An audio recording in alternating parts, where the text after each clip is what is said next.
Hi, Bea. Hi, Thank you for being here and taking the time to do this. Thank you.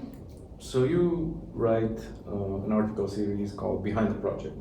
Can you walk us through what is it about? What's the deal with Behind the Project?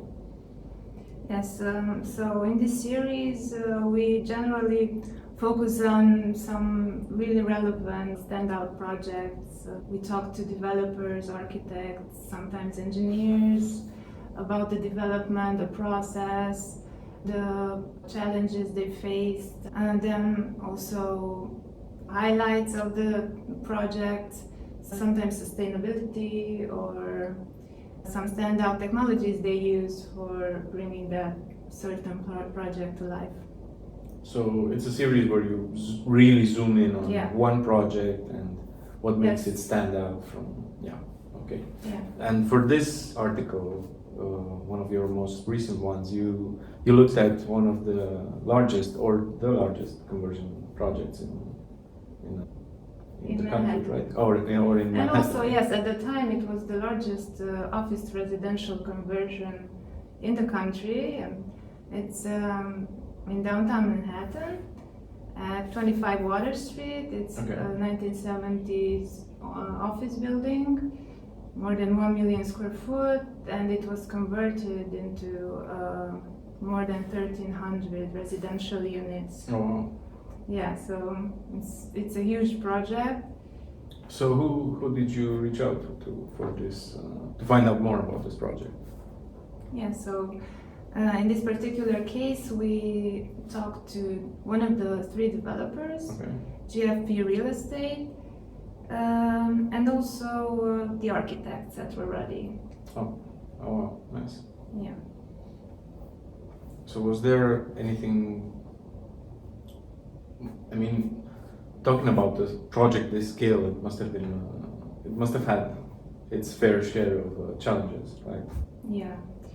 So what the developers and architects did was they actually constructed a 10-story overbuild on the original 25-story building. Oh, And yeah, it was actually at the time, and I think today too, the tallest overbuild in Manhattan.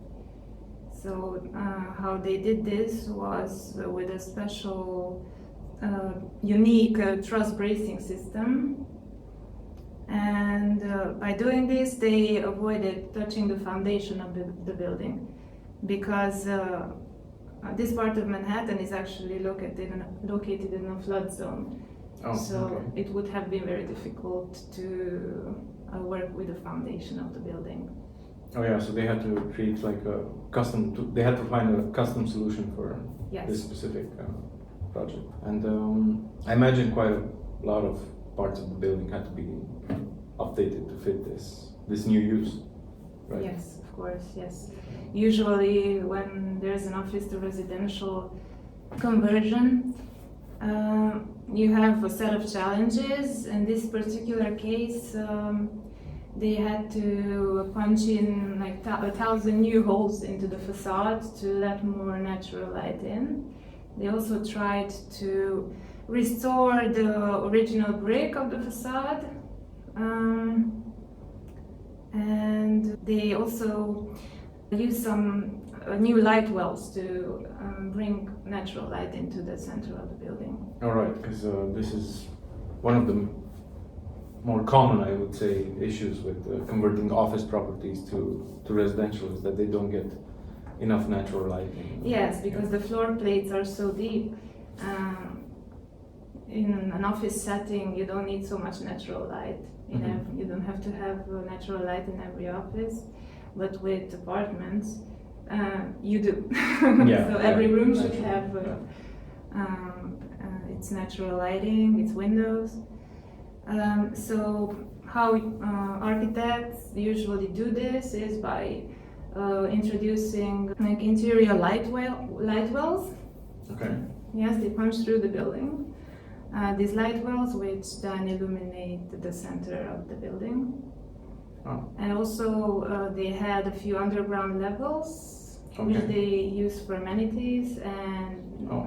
they center them around an atrium, which was also acting as a natural light source and bringing natural light into the underground levels. So, speaking of amenities, you mentioned that these amenities are at below grade level, or levels actually. Yeah, yes, there are several that's levels. quite a lot of space for that use. Yes. So most of the amenity space in this project is located below grade, Okay. and the total floor area is 100,000 square feet, which is a lot for a community, a multi-family community. So this also makes the building stand out. Even with new competition, like new buildings don't have this much of amenity space. Especially in Manhattan. Yeah. Especially. So they focused on wellness and fitness amenities, like pickleball courts and basketball courts, spa and a pool. But also on the 25th level, where the overbuild starts, there was, they had to retract the overbuild. So the floor plate of the overbuild is smaller than the original building. And in that space in between, they created an outdoor pool and outdoor meeting spaces and green terraces. Okay. Yeah. That's cool. So we talked about some of the design highlights and amenities and so on, but what does the unit mix look like for the SoMa? Yes. So it's a really nice mix of studios to 3-bedroom layouts. Okay. And actually, 25% of the units are affordable. Oh, okay. So I think the project was a breakthrough in that area as well, right? Yes, because it was the first ever project to use the 467M program in New York. Okay. Yes, which incentivizes conversions to incorporate a minimum of 25% of affordable units. And it was actually the first one to use it. Okay. So this project in Manhattan it broke new ground in quite a few areas, right? So, yes. So for you as the author of this piece, what were some takeaways from this project? What were the biggest highlights? Let's speak if we zoom out a bit on the whole deal. Yes. So this was a conversion, which was one of the biggest in the country, and it showed that it is possible to convert such a huge building, such huge floor plates, and compartmentalize them to get a proper mix of residential units, and you can illuminate naturally buildings of this size. So I think this is one of the most important takeaways. Also, that 10-story overbuild, which also broke records. Okay. Yes, and you can do that even in a flood zone. That's an interesting thing. And of course the affordability side of it, which we talked about. Nice. So that's a really cool deep dive into one of your most recent articles on MHN. But behind the project is also on CP, right? Yes. And what should our readers look forward to next? What are you currently working on? Yeah, so I'm just wrapping up a story on a major revitalization project in South Downtown Atlanta. Okay. And yeah, the project involves 20 historical buildings which are being renovated, and they are getting new uses like street level retail, restaurants, new residential units, and also co-working spaces. And I'm really looking forward to diving deeper into that one. So that's really cool, Belle. Thank you so much for taking the time to do this. Yeah, thank you.